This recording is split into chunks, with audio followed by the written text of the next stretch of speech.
Alrighty, y'all. So today we are at Latta Plantation. It's Father's Day. So my husband loves nature and loves fishing. So the girls and I put together a picnic for him. Mostly me, but the girls are excited about the park too. And yeah, the park has a whole bunch of trails. It's located in the Huntersville, North Carolina area. So about 10 to 15 minutes from Charlotte, very close. And I'll tell y'all a little bit about the plantation. But for now, let me set up for the girls.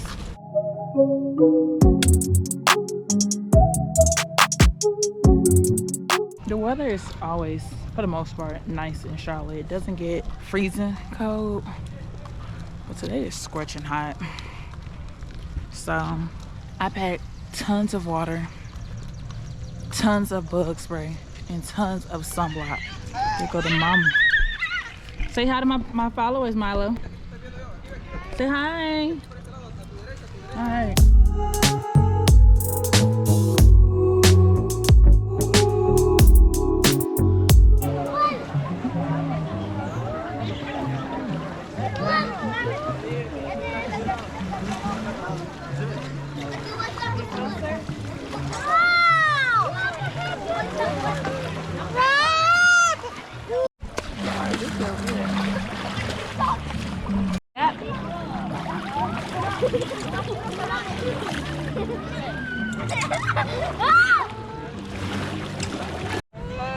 Say hi, Mom.